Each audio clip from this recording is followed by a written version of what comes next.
Welcome to New Sky TV. Explosives. Zhai Yiying's new drama Fireworks and Moonlight is a smash hit, with the two leads propelling the platform to new heights.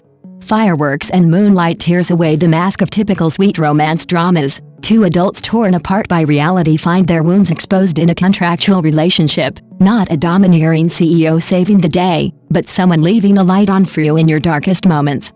The exploitative nature of their families of origin and the suffocating constraints of wealthy households give this love a dull, agonizing pain, more poignant than artificial sweeteners. The short drama scene has been a bit awkward lately. The old trope of wealthy families fighting over inheritance is still going on, the trope of villainous female supporting characters is still being sold, misunderstandings after misunderstandings, saccharine sweetness wrapped around saccharine sweetness. Viewers are almost sick of seeing it.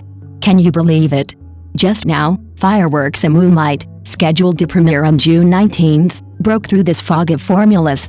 As soon as the premiere announcement was released, the number of pre-orders skyrocketed, and the discussion went viral. This is interesting. Many people who watched Vermilion Kiss were already waiting for Zhai Yiying and Zhang Hongming to team up again. What the short drama market lacks is never the number of kissing scenes, but genuine emotions, real wounds, and genuine resonance. What Fireworks and Moonlight excels at most isn't showering viewers with sweetness, but rather plunging them into reality. Zhai Yiying plays Fan Zhuangmei, a television news anchor. In front of the camera, she's sharp, capable, and composed, the kind of urban woman many envy. But the moment the camera turns off, her life changes drastically. Her family of origin is like a bottomless pit. Her parents and brother are always asking for money, demanding, and causing trouble. If anything goes wrong, they go to her workplace to make a scene. Online, they conveniently label her as materialistic and unfilial. Isn't it ironic that for a woman who makes a living through her profession, the first thing to be dragged down is precisely the fig leaf of family affection? Zhang Hongming's side isn't the typical domineering CEO trope from a wish fulfillment novel. Wei Yanqian holds the reins of his family business, appears aloof, has top-tier resources, and exudes prestige. However, behind the glitz and glamour of wealthy families often lie hidden wounds. From a young age, his family arranged his life, predetermined his career, and social life. Even his marriage felt like a contract to be signed. On the surface, he's the one in power, but in reality, he's more like a high-level puppet. That's why the contractual romance in this drama doesn't feel unrealistic. The two aren't playing a game, they're both trying to catch their breath, pretending to be loving in public to shield themselves from trouble and seek peace. But as they spend more time together, the fake relationship doesn't become real. Instead, their wounds are exposed. Wei Yanqian shields her from her family and clarifies rumors for her, while Fan Zhuangmei gradually pries open his shell. The moonlight illuminates the fireworks, and the fireworks warm the moonlight. It sounds artistic, but when you look at the details, it's quite heartbreaking. It gained popularity even before its release, which of course benefited from secondary popularity. What truly captivated viewers was its rare sense of realism.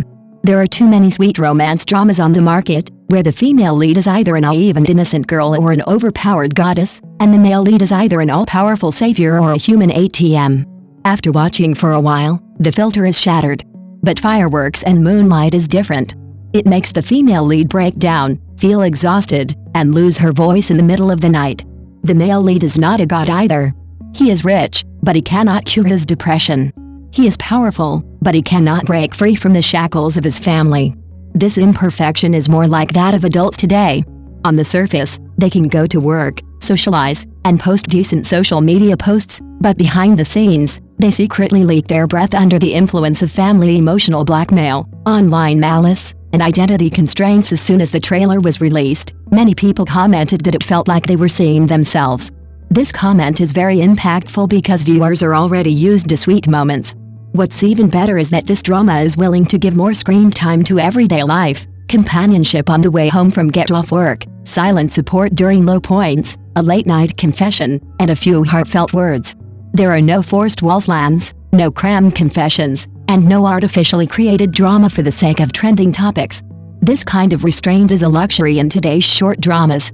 In addition, Zhai Yiying and Zhang Hongming already had a strong on-screen chemistry from Vermilion Kiss, so the transition from a youthful campus feel to a more mature one didn't falter. In fact, it was even smoother.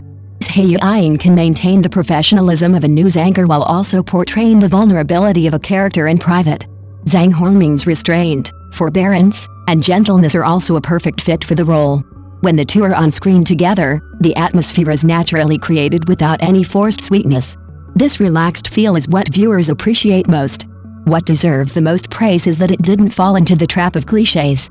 There was no villainous female supporting character causing trouble, no chaotic power struggles within wealthy families, and the main storyline focused solely on growth and love. In today's short drama market, this is already a rare example. Everyone is competing on plot twists, melodrama, slaps every 3 seconds, and trending topics every 5 seconds. But what truly stays is often not the noisiest, but the most painful. Because what people remember is not who kissed the hardest, but who didn't turn away when you were at your most vulnerable. Thank you for watching the video. See you in the next video. Thank you.